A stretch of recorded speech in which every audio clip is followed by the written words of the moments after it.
All right, we at the park. Oops.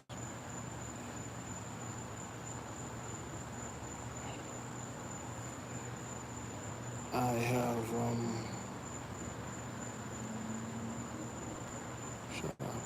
11,000, 10,941 steps. So I have I good with my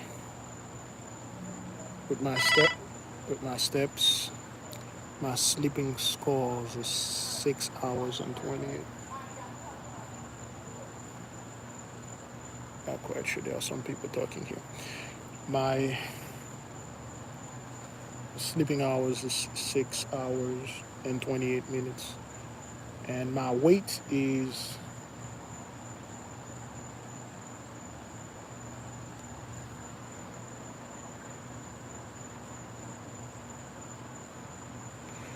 my weight is 349. I don't know if you can see it. 349 pounds, and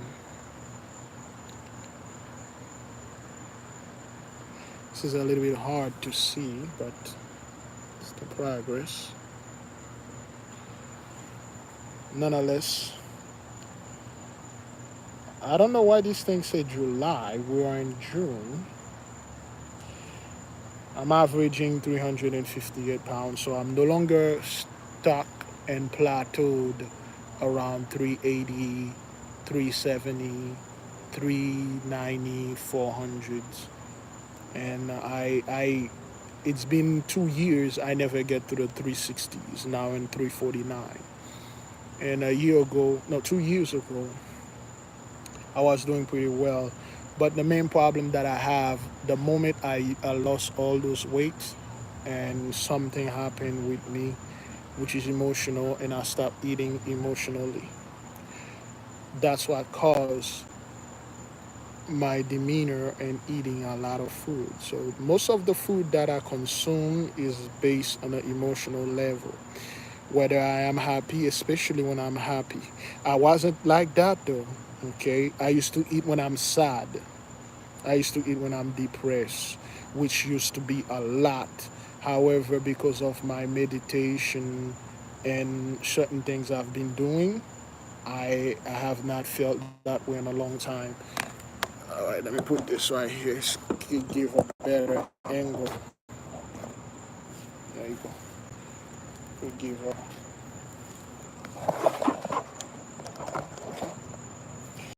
All right, should give me a better angle. So should give me a better angle. So when I used to eat, and I would eat a lot when I was depressed, and now I don't do that. I don't eat when I'm depressed.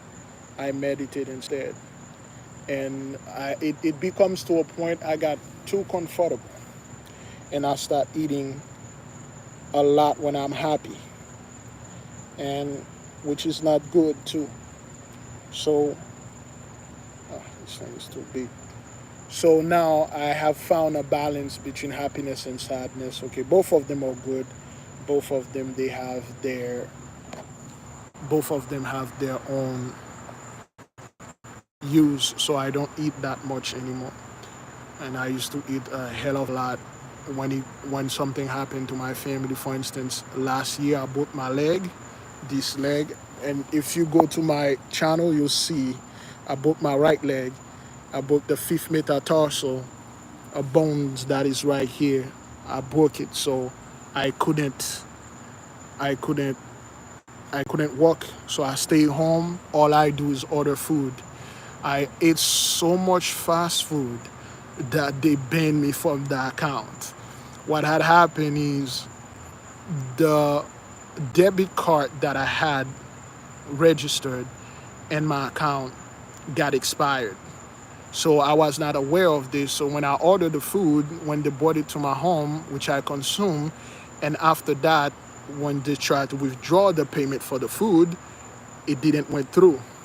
So they see that my bank did not honor the payment, so they canceled the app. I tried to do everything to come back, but I couldn't. Ever since then, I start cooking. I cook a lot, like a lot of food. I cook mostly vegetable and meat, and I've been eating a lot of home cooking. So, and I've been losing a lot of weight from 429 pounds to 349. That's 82 or 81 pounds. I'm not quite sure. So losing 81 pounds, losing 19 more pounds, I would lose 100 pounds. My blood pressure was 157. And when I start losing weight, it come back to 109. And then it stabilized around 115, 112. Rarely, I'm doing excellent. Of course, I do not have diabetes, and which is amazing, which is good. So the only problem I have medically is sleep apnea. Well, what is sleep apnea, you may ask? Sleep apnea is the construction of the esophagus of your throat when you are sleeping. At certain times when I'm sleeping, when I'm in my deep sleep, my throat collapse and then it close, and I am unable to breathe properly. So sometimes I'm choking on my sleep. I had this issue when I was 429 pounds. When I'm asleep in the morning, when I wake up, there is this bunch of saliva that are on my bed, and they form this white stuff. It was disgusting. It felt like, it looked like charcoal. So what had happened is the acid in my mouth and the saliva could not get out properly. And then it literally made it like this. So when I start losing weight, when I start working out, it doesn't happen as often. It does happen, but it happened to a minimal level. So right now I'm still losing weight. I'm still going on. I'm still doing the best that I can do to lose all this weight. So I work every night. No, I work Monday to Friday every night. Saturday and Sunday I'm off. So I just after work just go ahead and do a little walking. Now I got a little time. I'm doing better. So for 349 in 6 months, I should be in the 200s hopefully. And it's all mental. It's all mental. So I have couple food, prep food that I prepared. Salad mine. I have this thing with hot food. When I consume it, it just literally, it just burns certain part of my body. You know, my rectum, it's burned my anal cavity, which is bad. So it gave me hemorrhoids, which is a terrible thing to have. So I do not consume hot food anymore. I love hot food, but I'm unable to consume them properly. So what I'm trying to do right now is start it slow, give my body much more of the salads and fruits and proper meat, proper carbs, and do the best that I can do to lose all this weight. So, like I said before, I'm predicting somewhere around December I should be in the 200s. So therefore, I need to lose at least 60 pounds. I need to lose at least 60 pounds. Being 349, if I lose 50 pounds, I'll be 299, which I reach my goal. I'm in the 200. But I would prefer to lose 60 pounds, and I should be 200 and 200 and 289. I should be 289 pounds, which should be good. When I start losing weight, I breathe better. My mobility become a lot more flexible. And there are certain things relating to us men that are manhood. A few more inches is added there. You know, it felt like I was like 16 again. I'm like, hey, I can see it on everything now. But I'm getting there. I'm getting there. So it's getting good. It's getting better. My breathe a lot better. My throat is not that constricted. I'm not swollen up. I used to be swollen. My face, I used to have what they call the moon face. And oh, I used to have the moon face. So because of the amount of sugar consumption, I used to eat a lot of sugar, especially pies. I used to go to Publix and get two pies, and just one night I ate both of them. That was a lot of sugar. I stopped doing this for over well, I stopped doing it for over a year, but sometimes I went there and commit the same wicked deeds. I said right now I am at least 90 days I haven't eaten any sugar. No sugar at all, just water. Water point blank period. I haven't consumed any sugar or juice or sodas. I stopped drinking soda in 2010. It's been 14 years. I have not drank no soda. I did drink some of soda by mistake. It was in 2019. I drank one soda, I almost died. That thing almost killed me. But ever since 2010, I stopped drinking soda. I cut off the sugar. Well, I cut off the white sugar. For instance, honey. I consume some honey when I'm making some medication. Besides that, I do not consume ultra mega processed white sugar because, of course, sugar, the ultra processed white sugar is a mechanism that feed cancer.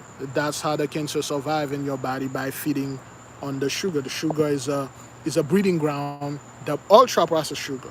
Okay, there's nothing wrong with sugar. Brown sugar or sugar cane, and I believe there's one called Cetavi. Not quite sure, not too well versed with the whole dietary things. They are good. However, the ultra processed sugar is terrible. I stopped consuming that. So, and there's another thing I stopped doing. I stopped. Are you familiar with the no fap movement? In the early 2010, around 2012, 2013, there was this movement online.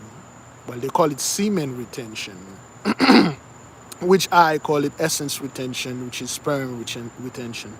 Why do I call it sperm retention? Because sperm and semen are two different things. The sperm is made up 5% of the semen. The semen is 95%. The semen is a coating, a bodyguard, a protector of the sperm. So I've been holding on my essence for more than 40 days now, and it's been doing wonders for me. So I'm doing the best that I can to store as much energy, because having a body that weighs 349 pounds, to move this body is not a joke. To move this body with the power it requires, it's no joke. And if you do not conserve the energy, you will crave food to replenish this energy, which is defeated the purposes of you losing weight. And I do not eat like a pig anymore, like garbage food. I eat mostly good food and cooking food, homemade cooking. I have not been purchasing fast food. Then again, like I said before, there's nothing wrong with fast food. All the fast food that I want to eat, I make them. I just bought the ingredients and mixing them up, watching a few YouTube videos, and make my own fast food and eat it. So fast food in general, well, in its true context, is not a terrible and bad food. It is when you go buy it, the people that are cooking the food. The reason why the food is bad is because the energy, the person making the food. Remember, cooking is magic. Cooking is alchemy. When you mix salt, water, coriander, or whatever the spice, this is alchemy. This is a form of alchemy. Now, the person that are making your food in whatever restaurant, this person need to have a level of love, a level of precision. That's why home food always tastes better than fast food or certain food that you bought, because your mother or your father, whoever cooked the food at home, put a certain love in it. There's a certain energy and frequency that go to this food, and you can taste it. Especially us black folk, when we eat our food, we call it soul food. We can taste the soul of the food. Now when you go to the fast food restaurant, it's different. The people that are working making this food, they are dealing with a bunch of childhood trauma, um, boyfriend breakup trauma, especially now dating things and things that happened to them past, and they are angry at this person. So they make your food with this emotion which you consume. Of course, it's not gonna have a great adverse effect on your health if you consume it to an extended amount of time. You will get hurt. So therefore, it is always advised for you to cook your own food. It is always advised for you to make your own thing, which is well. If you start cooking yourself, even if it's fast food, it will taste better and you will lose weight, because you don't add, so to speak, additive in your food. The restaurant, they add all sort of things to conserve the food so they can make a profit. When you buy a burger, you thought the bread would be flour, salt, oil, and some of the spice. No, it has a bunch of chemicals in it. Like, why do you guys do this? There was a video, or there's still a video on social media about somebody that bought a burger in 1990s, in the 90s. The burger is still here. A McDonald's burger, okay? Nothing against McDonald's, man. I love McDonald's. I eat it all the time. The McDonald's burger is still conserved because of the products and all the chemical things they put in there. And it is terrible. So right now, I cook my own food. I make my own food. I bought the ingredient, cook it. It's better. I feel a lot better. So it's 11:21. Just gonna take a break. Then I'm gonna start another live at 12 or 1 a.m. But I'm gonna be inside though. Okay. Peace.